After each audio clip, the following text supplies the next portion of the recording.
CNN's newest chief, Mark Thompson, is planning a Hail Mary of sorts to save the network. In a recent exclusive, Thompson told the Financial Times that he's launching a suite of digital subscription services as part of a wide-ranging overhaul, adding, quote, "Our entire industry is going through a revolution. The landscape is going to continue through the stresses and strains of an enormous disruption of audiences and of the media in general."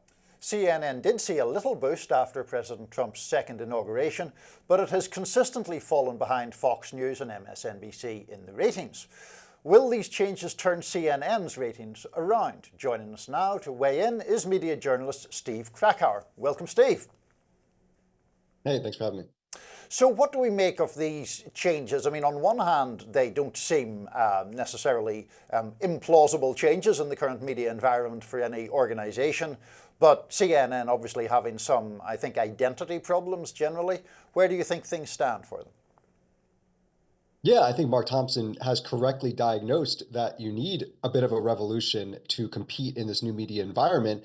I'm not so sure they're there yet. I mean, there's two sides of this. The first one, which I think is kind of the business end, and then there's the editorial end. On the business side, he's absolutely right. I think that there needs to be wholesale changes in how CNN makes money. People are fewer and fewer are going and just turning on their television in a linear way and consuming content. And then, of course, then you get into ad rates for Nielsen ratings, et cetera, et cetera. So I think he's right.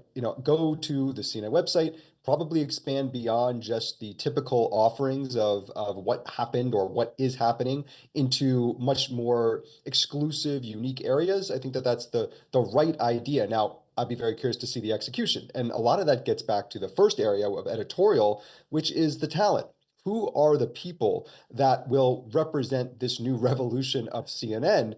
And I have to say, I've been thinking about this as kind of what's the analogy for this? Because CNN years ago, I think anytime you go 2021, let's just say, and they're in an identity crisis, and CNN is like a baseball team that needs a revamp, okay? And instead of they brought in a new leader, so they had Jeff Zucker, and then they had Chris Licht, and now they have Mark Thompson. And all these people, instead of saying, let's go and hire some new talent, some new players to get our team a little bit better, they've decided to take the same players and say, okay, now we're going to be a football team. No, okay, now we're going to be a soccer team. You can't do that. That is going to be a totally losing proposition here. You need new people in the building because the audience knows that you're the same team. So I think that's really what it comes down to. If you really want to revamp CNN, you need to have new talent. Can't just simply shuffle the deck chairs of the Titanic.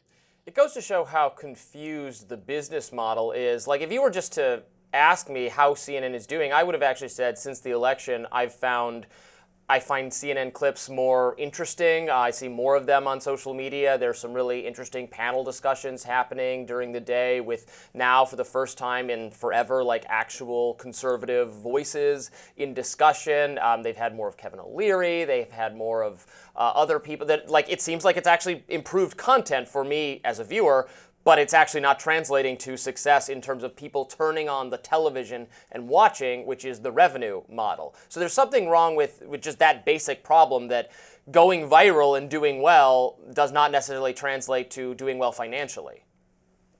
No, because I think the vibe right now, when you talk about Kevin O'Leary, my mind goes to Scott Jennings. Yeah, It's Scott like Jennings, the Scott Jennings obviously, yeah. show over there at 10 p.m. But it's a little bit of stunt casting. It's not necessarily this embrace of ideological diversity that I think we're seeing. You put Scott Jennings on a panel with four people who hate him and a host who sort of hates him but enjoys sitting next to him because, in theory, she's getting some clips out of it. That's not really a recipe for changing the dynamic and building new audience, because I don't think it's not recognizing that the moment has changed yet. And now we're still in the early days. We're only 85 days into this Trump administration. And I do think that this Trump 2.0 really represents something different. Obviously, you've got people like RFK and Tulsi Gabbard who are more traditional of the left, and you've got people like J.D. Vance as a VP who's populist. You've got a coalition that's built, and you're not really reflecting that on CNN when you've got just Scott Jennings on and the same kind of panel and people yelling at him. And yes, those kind of clips go viral, but that's not a recipe for like long-term success or audience change, a real shift in what you're trying to do on the network. Do you think, in any sense, is there an inherent problem that CNN faces in that if you take the big three in cable news, Fox News has a very clear conservative identity. MSNBC has a very clear liberal identity. CNN, I mean, obviously conservatives see it as liberal leaning. CNN would certainly espouse the idea that it is more neutral. But the point is the clarity about what CNN is seems to me lesser than what Fox News is or what MSNBC is. Is that a problem for them? For sure. And I think this has been a problem for, truthfully, ever since Donald Trump came onto the scene in 2015. We're talking about 10 years now of this being a problem, because you're absolutely right. MSNBC, if anything, has further embraced their ideological bias, if you will, or just honesty about who they are and what they're becoming, and their positioning in this Trump administration. They are their new boss, their Rebecca Cutler, who formerly was at CNN, but I think is making the sorts of hires, the new people that she's bringing in, to embrace that leftward move and going further to the left. Fox obviously clearly up the right, and CNN is in this no man's land where I think that the problem is they are not uh, objective and unbiased. They clearly are not, and yet they are not really resigned to necessarily be that way either. They have people on the air like a Abby Phillip, who is the host of that CNN Tonight, the Scott Jennings show that we're talking about, who clearly is coming at it from a point of view, but is refusing to admit that she's coming at it from a point of view. So I absolutely think that in this new media environment, you need authenticity. You need, I think, a real precision in how you come at issues, which I think obviously makes shows like this really successful. You need to be honest about who you are, and that's still there's this resistance from CNN to do that because they're refusing to kind of go one way or the other. They don't have to be fully of the left. They don't have to be anti-Trump to simply be more honest about where they're coming at these issues from. Also, the brand, just media brands in general, have diminished power as younger viewers. They're getting their news from individual personalities all over social media, that kind of thing. It's not the power that the brand has just diminished, or to even replace, say, we're still CNN, so now we'll get a new person, switch this person, we'll move this person here, but that's just not. That doesn't comport with how younger viewers, and by younger I mean like everyone under the age of 75, is engaging with news content. They like personality and individuals and perspective. They like to know what else is going on in that person's life. It's a mix of journalism is now a mixture of journalism and reality TV and entertainment, as are our politics.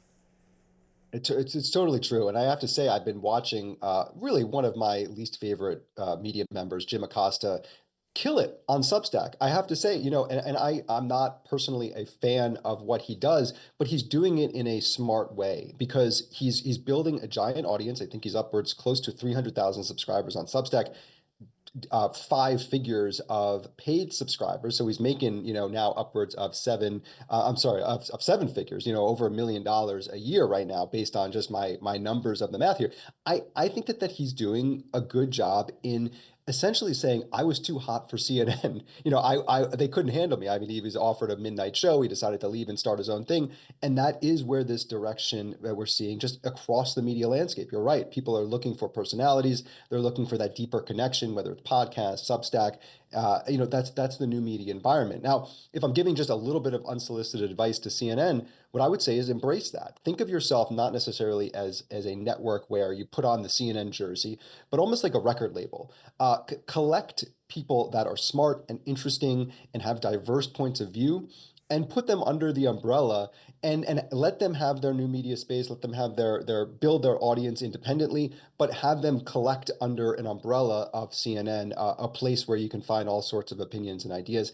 I would do that. I don't know where they're going to go, but that's I think what you need to do to succeed in this traditional media environment as a legacy media outlet. You've got to think bigger picture about where things are overall.